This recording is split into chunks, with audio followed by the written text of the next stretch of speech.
কানা নাকি? দেখে যেতে পারিস না? অন্ধই আমি ভাই। আরে আরে ভাই, সরি আরে, সরি, আমার লাঠি। আমি বুঝতে পারিনি। আপনার এইভাবে বাইরে বেরোনো উচিত নয়, আপনার আঘাত লেগে যেতে পারে তো। ক্ষমা করবেন, আমায় আর একটু সচেতন হতে হবে। ঠিক আছে ঠিক আছে, সাবধানে যাবেন। আগে আগে। আপনি যেতে পারবেন না? আমি ছেড়ে দিয়ে আসবো। না না, আমি চলে যাব। ঠিক আছে। Thank you.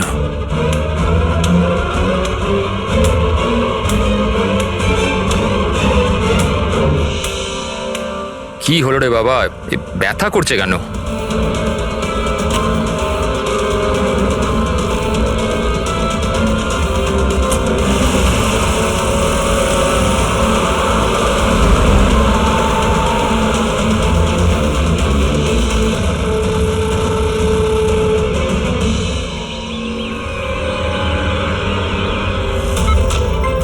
কিচ্ছু হবে না, কিচ্ছু হবে না তোমার। তুমি তুমি তুমি স্থির থাকো।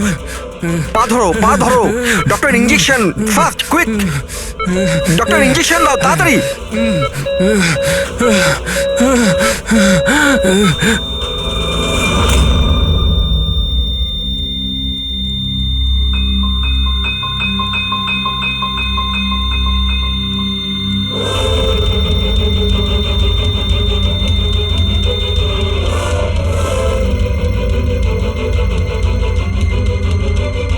ও my god, he is dead. আর এনার মৃত্যু ন্যাচারালও নয়। এবার কি? আমি জানি প্রিয়া, ইটস এ মার্ডার। আমি ডক্টর সালুখেকে এই কেসের ব্যাপারে সব কিছু বলে দিয়েছিলাম। এতক্ষণও তো উনি ফাইন্ড আউট করেই নিয়েছেন যে রমেনের মৃত্যুর প্রকৃত কারণ কি। বিষ?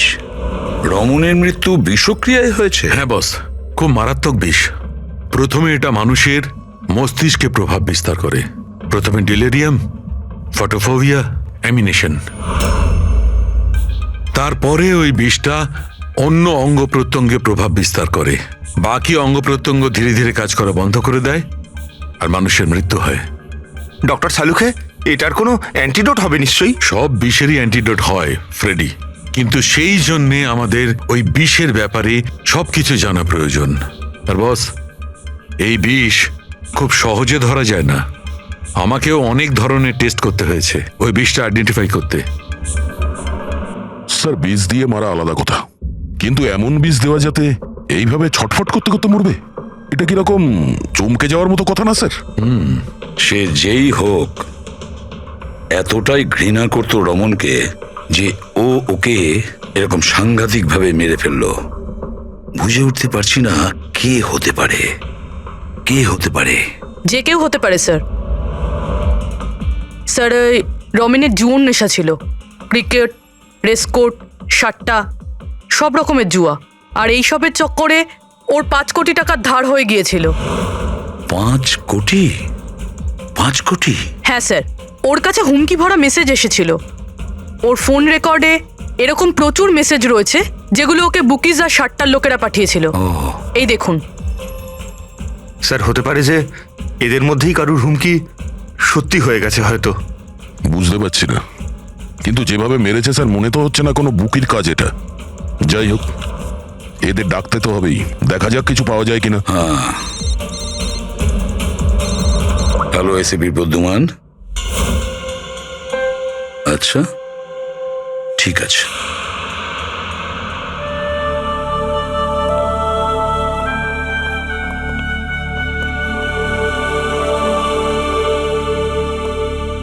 আপনি রমেনের খুড়তুতো ভাই হিতেন। হিতেন, কেউ রমনকে খুন করে দিয়েছে। কি মনে হচ্ছে আপনার, কে করেছে? আমি জানি না স্যার। স্যার, খারাপ কাজের খারাপ পরিণাম। একদিন না একদিন তো এটা হতোই।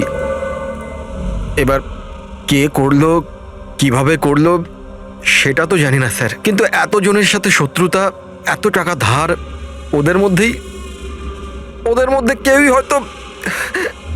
স্যার, আচ্ছা, আপনি ছাড়া পরিবারে আর এর কে কে আছে?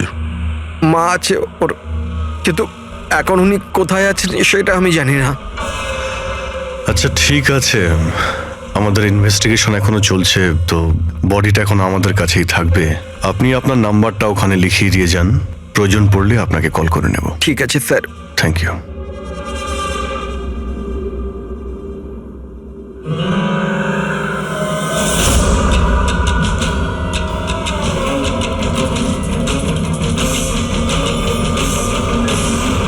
মনে হচ্ছে এতটা দুঃখ পাইনি যেটাও দেখাচ্ছে। বডি নেওয়ার কোনো তাড়াও নেই, যেতে বলার সঙ্গে সঙ্গে চলেও গেল। কিছু জিজ্ঞাসাও করলো না কবে বডি পাওয়া যাবে। গোলমাল আছে, গোলমাল আছে এই হিতেনের মধ্যে, গোলমাল আছে। ওকে দেখে মনে হয় এই কথাটা কনফার্ম করতে যে রমন মারা গেছে কি না। নজর রাখো ওর ওপরে। রমেন, রমেন, আরে বাবা, সাবধানে, সাবধানে। রমেন কি হলো বাবা? রমেন, ম্যাম, আপনি আমার ছেলে রমেন, রমেনের কি হলো স্যার? কি হলো বাবা? কি হলো? আমি তো তোর অপেক্ষায় ছিলাম যে তুই আসবি আর আমাকে বাড়ি নিয়ে যাবি, কিন্তু তুই এত দূরে চলে গেলি বাবা। আপনি আপনার ছেলে রমনের সাথে থাকতেন না? আগে না স্যার, আপনি স্যার আমার নাম মদন। ভগবান, আমাকে কেন রেখে দিলে? আমাকেও তো নিয়ে নিতে পারতে। মা, নিজেকে সামলাও। আর কত কাঁদবে ওই মূর্খটার জন্যে? ও নিজের কর্মের ফল পেয়েছে। না বাবা, এরম বলো না। ও যেমনই ছিল, ছেলে তো ছিল আমার। কেন, কি এমন করেছিল ও ওনার সাথে? উনি ওনাকে বাড়ির বাইরে বার করে দিয়েছিলেন, রাস্তায় একা একা ছেড়ে দিয়েছিলেন। কি কারণে? বলেছিল মা অনেক দেনা হয়ে গেছে, বাড়ি বিক্রি করতে হবে, আর আমার খরচ চালানোর মতনও ক্ষমতা ছিল না, এই জন্য আমাকে ছেড়ে দিয়েছিল। আর তারপর কি করতাম স্যার? ঠিক করে দেখতেও পাই না, কোথায় যেতাম আমি? ওই জন্য পড়ে রইলাম ফুটপাতে, ক্ষুধার্ত, তৃষ্ণার্ত, সহায়হীন হয়ে। হয়তো ভগবানের দয়া হয়ে গেছিল, তাই সে দেবদূত পাঠিয়ে দিয়েছিল। তার চেহারা তো দেখতে পাইনি আমি, কিন্তু সে আমায় তার সাথে যেতে বলেছিল, আর আমি তার সাথে চলে গেলাম। একটা ভালো মানুষ আমাকে এর কাছে নিয়ে গেছিল। স্যার, অ্যাকচুয়ালি আমার একটা সংস্থা আছে, সংহতি বৃদ্ধাশ্রম। আমরা ওখানে চেষ্টা করি যে এই ধরনের বয়স্কদের বাড়ির মতো ভালোবাসার সম্মান দেওয়া যায়। ওনাকে আমি বৃদ্ধাশ্রমের গেটে পেয়েছিলাম একটা চিঠি হাতে, যাতে লেখা ছিল ওনার যত্ন নেওয়ার কথা। আর ওই দিন থেকেই সংহতি বৃদ্ধাশ্রম ওনার বাড়ি হয়ে গেছে। আজ সকালে ল্যান্ডলাইনে ফোন এলো যে ওনার ছেলের মৃত্যু হয়ে গেছে। ব্যাস, উনি তখন থেকেই কাঁদছেন। আসলে মা তো। আমি আপনাদের কাছে অনুরোধ করছি, এর হত্যাকারীকে ছাড়বেন না স্যার, অবশ্যই শাস্তি দেবেন স্যার, অবশ্যই শাস্তি দেবেন। দেখুন ম্যাম, আমি আপনাকে কথা দিচ্ছি, আমরা রমনের খুনিকে ছাড়বো না, তাকে কঠোর থেকে কঠোরতম শাস্তি দেব। আপনি প্লিজ এ ব্যাপারে ভাববেন না। আপনি নিজেকে সামলে নিন। মদন, তুমি ওনার খেয়াল রেখো। আরো একটা কথা, কোনো কিছুর দরকার যদি আপনাদের পড়ে তাহলে নিশ্চয়ই আমাদের জানাবেন। দারুণ ব্যাপার।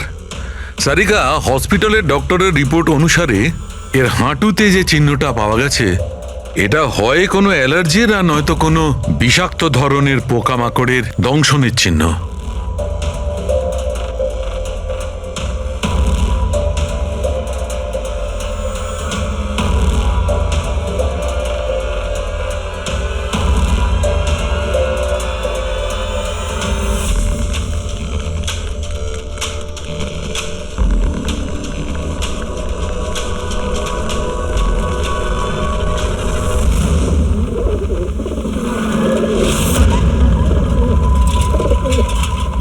স্যার, এই হিতেনের হাবভাব কিন্তু ভালো ঠেকছে না। এমন এমন সব লোকজনের সঙ্গে ওর পরিচয় আছে যে ওকে সন্দেহ করাটা স্বাভাবিক।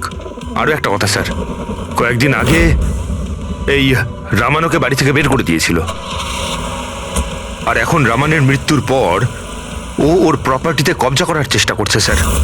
স্যার 1 মিনিট এদিকে আসবেন প্লিজ। স্যার আমি ওর স্কিনে না কিছু অদ্ভুত জিনিস দেখছি।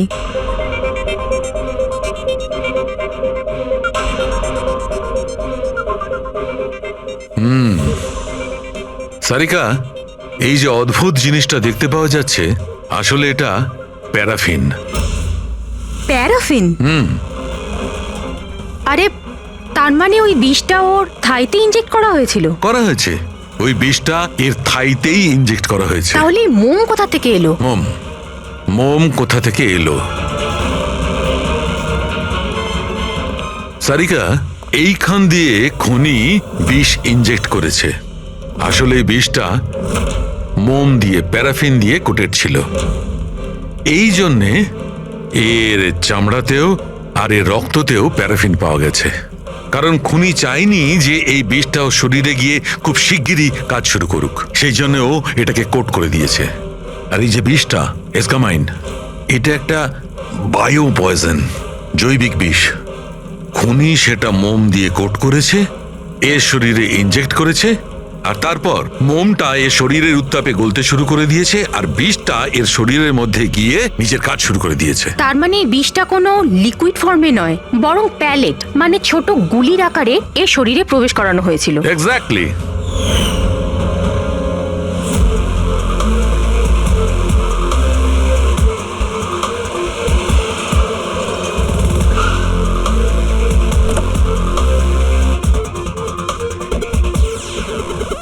এই হলো সেই কনস্ট্রাকশন সাইট যেখানে রমন ইঞ্জিনিয়ার ছিল। ওর কলিগেরা বলছিল যে এখান থেকে বেরোনোর পরে ওর পায়ে একটু সমস্যা হয়েছিল। কিন্তু এখানে যে সমস্ত ওয়ার্কার্সরা কাজ করে, ওরা বললো যে যতক্ষণ কনস্ট্রাকশন সাইটে ছিল ততক্ষণও ঠিক ছিল। তার মানে যা কিছু ঘটেছে কনস্ট্রাকশন সাইট থেকে বেরিয়ে এসে ঘটেছে, তার মানে এখানেই হয়েছে। এখানে তো আশপাশটা খুঁজে দেখি, যদি কেউ কিছু দেখে থাকে। স্যার আপনারা যান, আমি একটু চা খেয়ে আসছি। মানে ওই চাওয়ালাকে জিজ্ঞেস করে আসছি যে কিছু দেখেছে কিনা। অভিজিৎ, এই বাচ্চাটা কনস্ট্রাকশন সাইটের সামনে কাগজ বেচছে, ওকে কিছু জিজ্ঞাসা করি।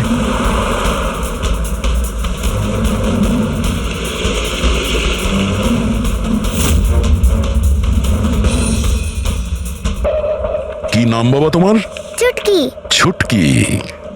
আচ্ছা তুমি এটা দেখো তো, এটা এই ছবিটা ভালো করে দেখো, দেখো তো তুমি একে চিনতে পারছো কিনা। হ্যাঁ, এই লোকটা তো আমার কাছ থেকে খবর কাগজ কিন্তু 3 দিন ধরে আসছে না। তাহলে 3 দিন আগে তুমি এই আঙ্কেলকে এখানে দেখেছিলে? হ্যাঁ, একটা লোকের সঙ্গে ধাক্কা খেয়েছিল, ওনার চোটও লেগেছিল। ওই লোকটা কেমন অদ্ভুত ছিল। অদ্ভুত? অদ্ভুত মানে? আবে অন্ধ নাকি, দেখে যেতে পারিস না? অন্ধই আমি ভাই।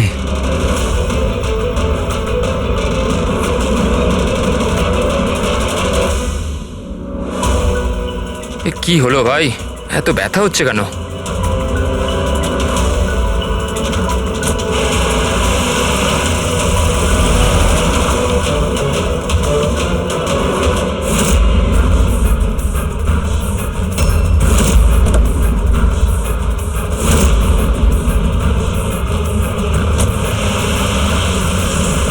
তার মানে ও অন্ধ ছিল না, ওই হামলা করেছিল রমনের ওপর।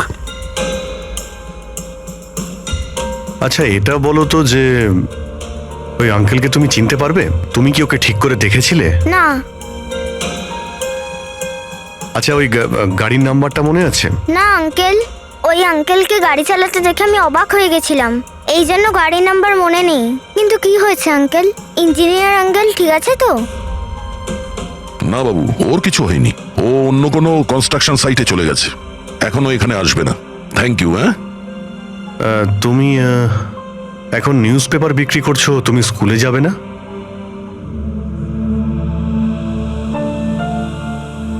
কি ব্যাপার? হ্যাঁ, স্কুল তো যাওয়া উচিত। আর তুমি তো খুবই ইন্টেলিজেন্ট মেয়ে, অ্যাকচুয়ালি প্রত্যেক বাচ্চারই স্কুলে যাওয়া উচিত, আর তোমারও যাওয়া উচিত। কিন্তু স্কুল যাওয়ার জন্য অনেক টাকা দরকার না আঙ্কেল? আমার কাছে টাকা নেই। বাবু যদি তোমার পয়সা দিতে না হয় তাহলে তুমি স্কুলে যাবে? হ্যাঁ আঙ্কেল, আমি নিশ্চয়ই যাব, আমার পড়তে খুব ভালো লাগে।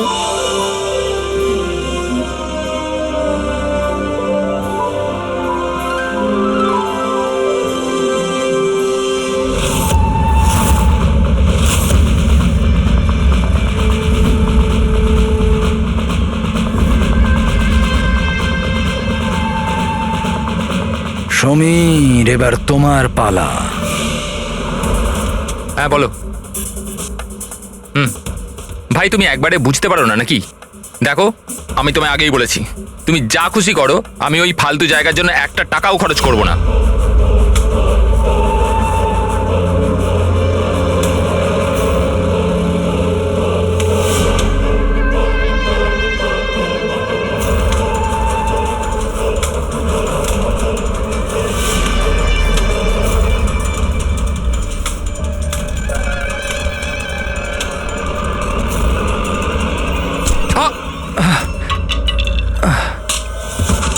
ওই দেখতে পার, আমার আমার লাঠি। Sorry sorry sorry sorry sorry I am sorry এই তো লাঠি। I am sorry, extremely sorry. আপনার কোথাও লাগেনি তো? আপনি ঠিক আছেন তো? আমি আপনাকে কোথাও ছেড়ে দিই? না না, আমি ঠিক আছি, আমি চলে যাব। আপনি আপনি ঠিক আছেন তো? হ্যাঁ, আমি আমি আমি আমি ঠিক আছি। আপনি সাবধানে যাবেন। হ্যাঁ ঠিক আছে, আপনি সাবধানে যাবেন। ওকে, থ্যাংক ইউ।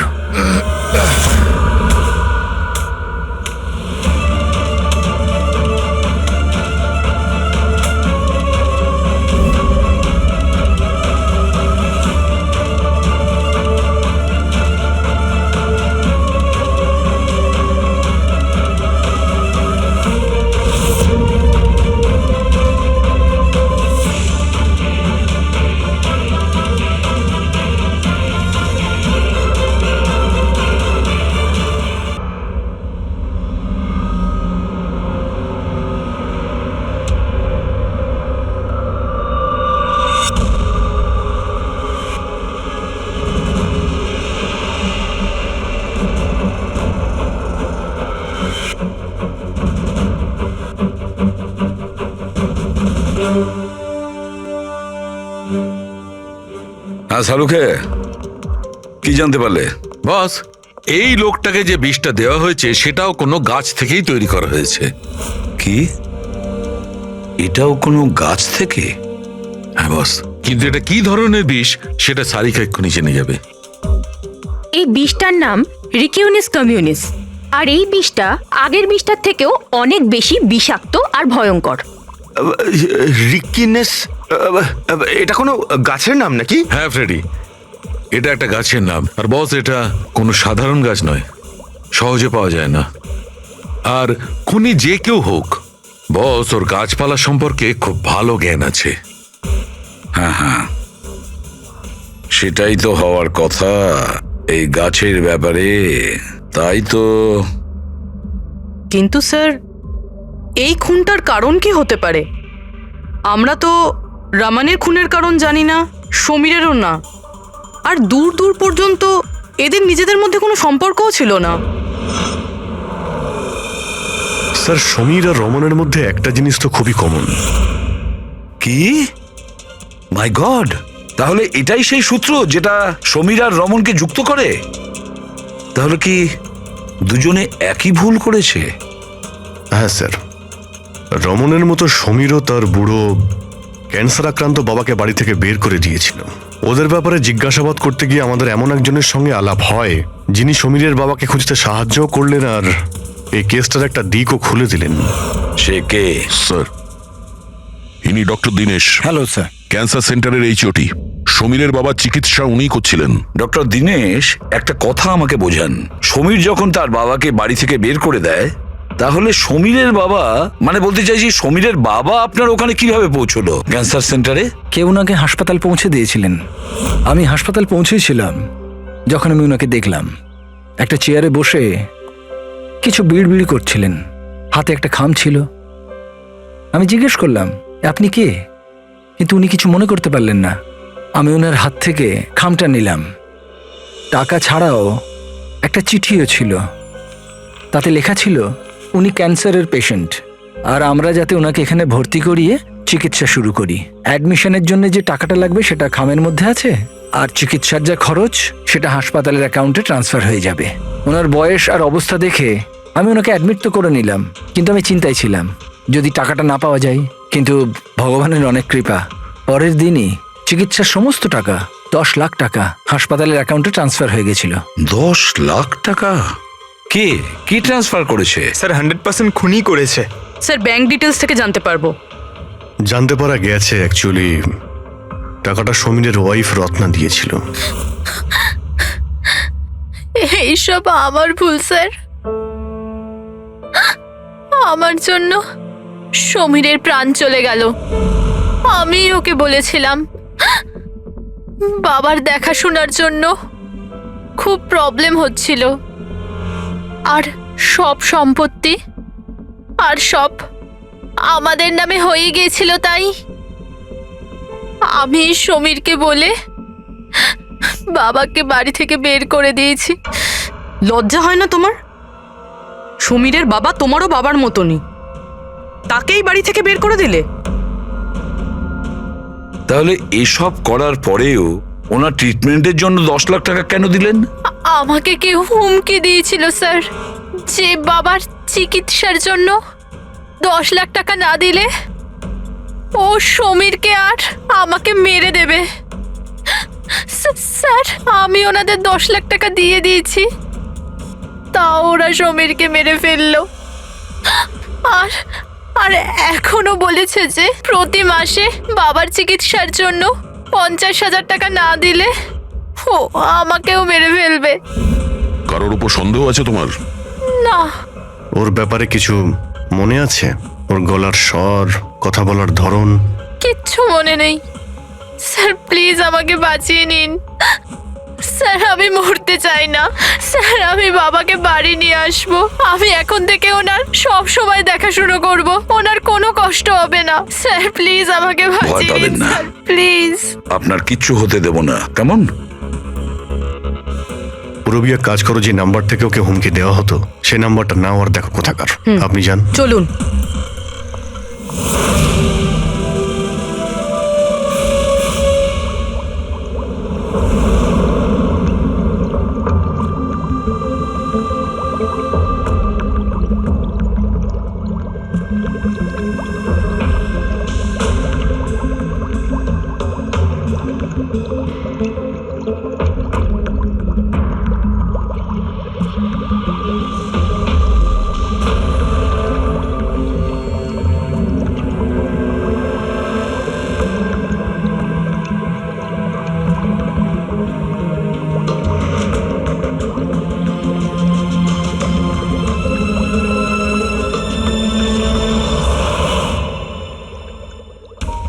স্যার আমরা এতগুলো অ্যান্টিডোটস বানিয়েছি, কিন্তু এটার কি নিশ্চয়তা আছে যে খুনি এর মধ্যেই কোনো একটা বিষ ব্যবহার করবে?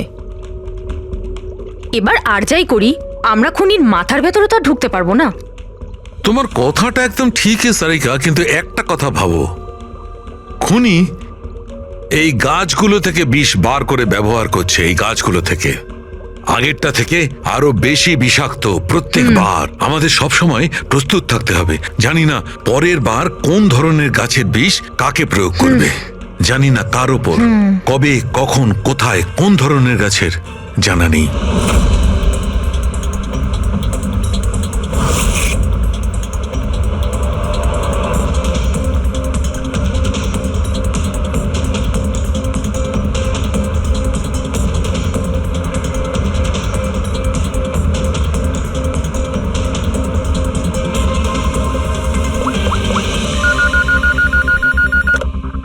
হ্যালো। হ্যাঁ হ্যাঁ পুরবি বলো। স্যার সেই ফোন বুথটা যেখান থেকে খুনি রত্নাকে খুনের হুমকি দিয়েছিল, সেটা ওই বান্দ্রা রেল স্টেশনের কাছেই। Bandra railway station? কিন্তু ওখানে তো খুব ভিড় থাকে, ওখানে নিশ্চয়ই ও অন্ধ সেজে এই কাজটা করেনি। খুবই কঠিন এটা জানতে পারা। স্যার কেউ কিছু জানে না সেটা ঠিক, কিন্তু একটা বিশেষ ব্যাপার হলো সেটা এই ফোনগুলো সকাল 11টা থেকে 12টার মধ্যে করা হয়েছে। আর রেলওয়ে স্টেশনের কাছে একটা বাস স্ট্যান্ডও আছে যেখান থেকে পুনেতে বাস যায়। পাশেই বাস স্ট্যান্ড আছে, মানে ও ট্রেনে করে যেতে পারে আর বাসে করেও। ঠিক আছে, কোনো ব্যাপার না, দেখছি। ভাইন্দার, তার মানে খুনি মুম্বাইতেই থাকে আর শুধুমাত্র সমীরকে খুন করার জন্যই পুনে গেছিল? তাহলে পুনাও ট্রেনে করে গেছিল, কিংবা বাসে, কিংবা কোনো প্রাইভেট গাড়ি, কিংবা তার নিজের গাড়িতে। সেটাই তো স্যার, খুনি এটা জানতো যে আমরা রত্নার কাছে পৌঁছবই, আর এই কলের ব্যাপারটাও আমরা জেনে যাব। সেই জন্যই ও আমাদের বিভ্রান্ত করছে, আমাদের সঙ্গে খেলতে চাইছে। হ্যাঁ, খেলাই খেলছে। কিন্তু স্যার আমরা খুনি পর্যন্ত পৌঁছবো কি করে? আমাদের কাছে তো ওর বিরুদ্ধে কোনো ইনফরমেশনই নেই, আর আমরা এটাও জানি না যে ওর পরবর্তী শিকার কে হবে। পঙ্কজ, খুনি শিকারের কাছে পৌঁছনোর আগেই আমরা তার কাছে শিকার পৌঁছে দেব। এই ঘটনাটা আজ সকাল 10টার মুম্বাইয়ের গোরেগাঁও রেলওয়ে স্টেশনেতে একজন বয়স্ক মানুষ ট্রেনের সামনে এসে আত্মহত্যা করার চেষ্টা করছিলেন। আশপাশের লোকেরা ওনাকে বাঁচিয়ে নিয়েছেন। আসুন জেনে নেওয়া যাক কি কারণ ছিল যেটা একটা বয়স্ক মানুষকে এটা করতে বাধ্য করছিল। ছেড়ে দাও আমাকে, কেন আমাকে ধরে রেখে দিয়েছো? ছেড়ে দাও আমাকে, আমি বাঁচতে চাই না। কি করব আমি বেঁচে থেকে? কিন্তু আপনার সাথে কি হয়েছে? আপনি কেন আত্মহত্যা করতে চাইছিলেন? কি হয়েছে? আমার সঙ্গে কি হয়েছে? আমাকে আমাকে আমার একমাত্র ছেলে বাড়ি থেকে বার করে দিয়েছে ধাক্কা মেরে। আমি আমার ছেলেকে এত আদর যত্নে বড় করলাম, আর ও আমাকে ধাক্কা মেরে বাড়ি থেকে বার করে দিল। এটা তো খুবই দুঃখের কথা। এ কি অবস্থা আমাদের আজকালকার সমাজের। আপনার ছেলে কি করেন? কাজ করে, স্কুলে যায়। টিচার বুঝি? না, পড়াশোনা করে, স্কুলে পড়াশোনা করে। এখন 8 বছর বয়স। হ্যাঁ, কি বললেন আপনি? কি বললাম আমি? আপনার ছেলের কত বয়স হলো? কত বছর বয়স? আপনি যে বললেন 8 বছর বয়স। আমার ছেলে 8 বছর বয়স মাত্র আমাকে ঘর থেকে বার করে দিল। আমি মরেই যাব। আপনারা শুনতেই পেলেন, ইনি দাবি করছেন যে এনার 8 বছরের ছেলে নাকি বাড়ি থেকে বের করে দিয়েছে। কি এমন ঘটেছিল? কে এই 8 বছরের বাচ্চা? রেল লাইনে মাথা দিচ্ছিলেন যে বয়স্ক মানুষ, তার 8 বছরের ছেলের খোঁজ আমরা পেয়ে গেছি। আসলে তিনি একজন 33 বছরের সফটওয়্যার ইঞ্জিনিয়ার। বয়স্ক মানুষটির মস্তিষ্কে সমস্যা থাকার জন্য উনি এখনো ছেলেকে 8 বছরেরই ভাবেন। উনার ছেলে আমেরিকায় থাকেন, আর সে উনাকে বাড়ির বাইরে বার করে দিয়েছেন। আর তারপরেই বয়স্ক মানুষটি আত্মহত্যা করার চেষ্টা করেন। আসুন উনার ছেলেকে জিজ্ঞেস করি উনি এটা কেন করলেন। Sir 1 minute. স্যার একটা প্রশ্ন ছিল। স্যার এটা কি সত্যি খবর যে আপনি আপনার বাবাকে বাড়ি থেকে বার করে দিয়েছিলেন? এটা সত্যি। স্যার আপনি এটা কেন করলেন? আপনার কি এটা একদম খারাপ লাগলো না? হ্যাঁ, বার করেছি আমি, আর খারাপও লাগেনি। আপনি চেনেন ওনাকে? আপনি কখনো সহ্য করেছেন? ওনার অ্যালজাইমার আছে, ওনাকে সামলাতে সামলাতে পাগল হয়ে যাচ্ছি আমি। আমার একটা নিজস্ব জীবন আছে, আমার ওয়াইফ আছে, বাচ্চা আছে। কি করব আমি? আরে কতদিন ধরে টাকা খরচা করে ওনার ট্রিটমেন্ট করাবো আমি, আর কিচ্ছু নেই আমার কাছে। কি করে ট্রিটমেন্ট করাবো ওনার আমি? আরে আমাদের পেছন ছাড়ো তুমি, এখান থেকে দূরে কোথাও চলে যাও। বিরক্ত হয়ে গেছে আমি তোমার থেকে। এই নাটক দেখার জন্য এখানে দাঁড় করিয়ে রেখেছো। এবার আনন্দ পেয়েছো তো? চলে যাও এখান থেকে। স্যার আপনিও তো কখনো ছোট ছিলেন। ইনি আপনাকে পড়াশোনা শিখিয়ে বড় করলেন, আপনাকে মানুষ করলেন, আর আপনি ওনাকে বাড়ির বাইরে বার করে দিলেন। ভালোবাসা উতলে পড়ছে? হ্যাঁ, যা তুলে নিয়ে যা। মাথা খারাপ করো না আমার। তোমার যা করা ছিল তুমি করে নিয়েছো এখানে ডেকে আমাকে। শান্তি পেয়েছো তো? টাকা কামিয়েছো? যাও এখান থেকে। তাহলে দেখলেন আপনারা কিভাবে একজন ছেলে তার বাবাকে বাড়ির বাইরে বার করে দিলেন। এবার এই বয়স্ক মানুষটি কোথায় যাবেন? কার ভরসায় বাঁচবেন? ইনি এনার সারা জীবনের পুঁজি ছেলের ওপর খরচ করেছেন, আর সেই ছেলেই আজকে এনাকে বাড়ির বাইরে বার করে দিয়েছেন।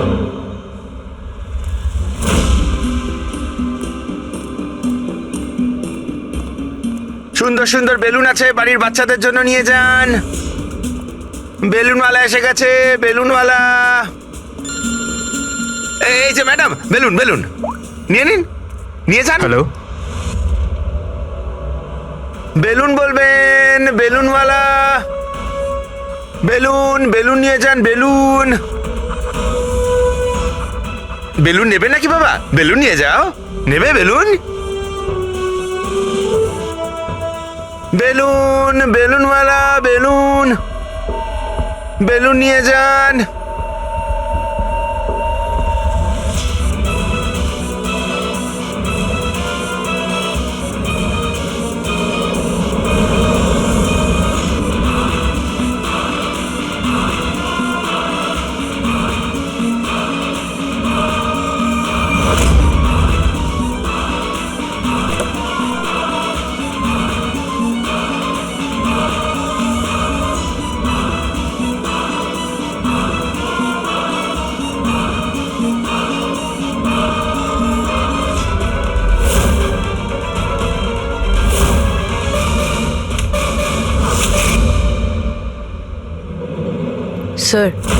স্যার একজন অন্ধ বিল্ডিং এর দিকে আসছে।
এতগুলো লোক? হ্যাঁ তাই তো।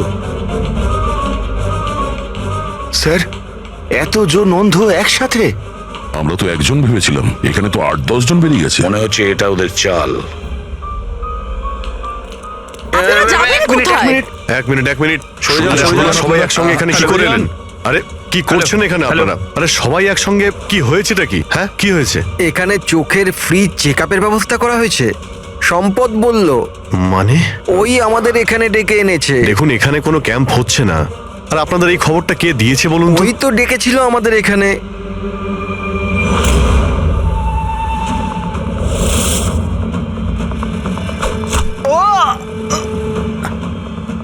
পঙ্কজ পঙ্কজ পঙ্কজ পঙ্কজ আরে ওই তো ধরো ওকে। চলো কি হয়েছে পঙ্কজ? পঙ্কজ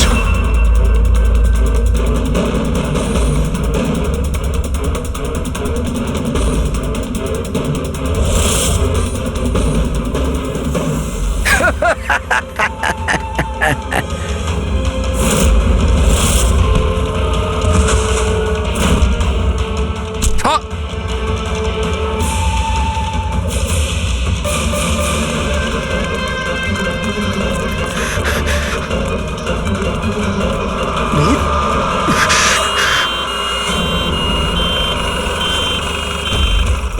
এসো এসো, তাড়াতাড়ি এসো। পঙ্কজ তোর কিচ্ছু হবে না। কিচ্ছু হবে না। পঙ্কজ একে অ্যাম্বুলেন্সে নিয়ে যাও।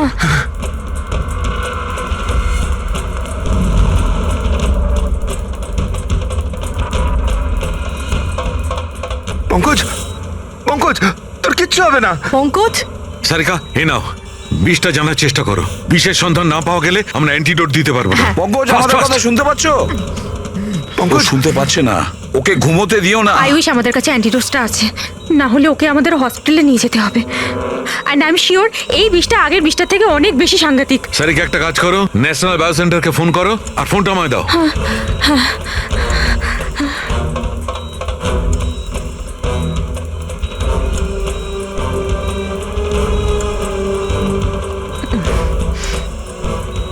Pankaj don't worry Pankaj.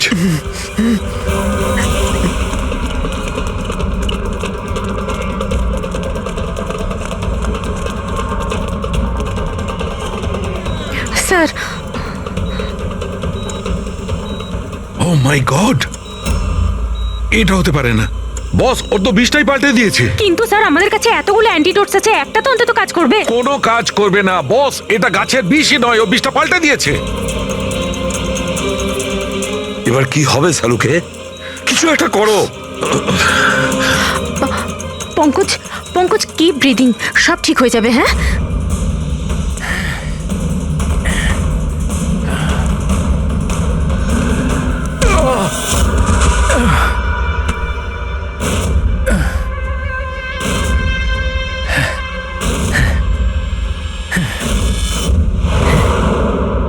Sir আমার নাম মদন। এসব তুমি করেছো? কেন আমার পেছনে পড়ে আছো? আমি যেটা করেছি ঠিক করেছি। তুমি বলছো এগুলো করে ঠিক করেছো? আমি শুধু খারাপ লোকেদের শাস্তি দিয়েছি, যারা নিজেদের বাবা মায়ের খেয়াল রাখে না, তাদের বেঁচে থাকার কোনো অধিকার নেই। যখন আমার মায়ের মৃত্যু হয়েছিল, আমার দুনিয়া শেষ হয়ে গেছিল।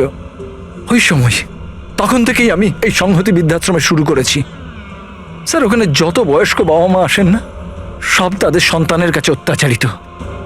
এটা দেখে আমার মাথায় রক্ত উঠে যায়।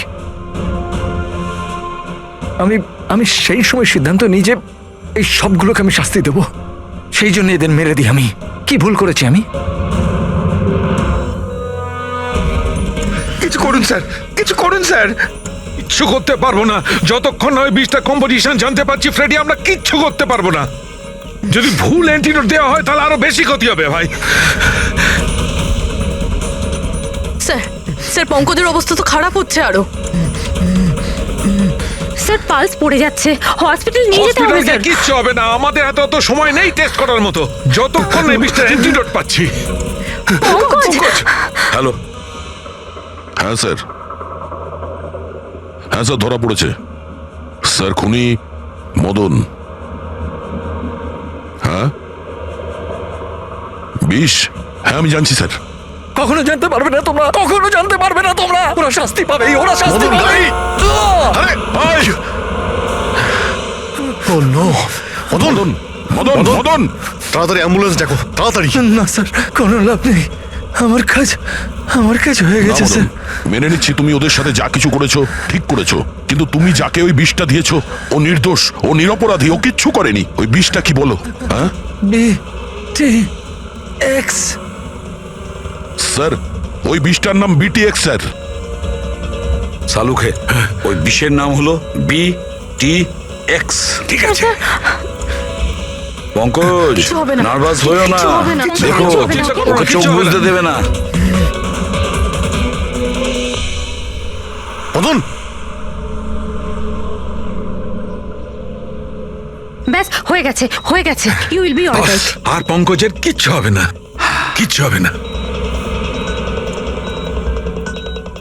Welcome my boy. ভয় পেও না, কোনো ক্ষতি হবে না তোমার।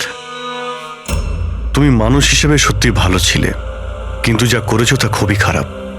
এই তো চলে গেল অভিজিৎ, কিন্তু যাই হোক এর ওই বৃদ্ধাশ্রমটাকে বন্ধ হতে দেব না।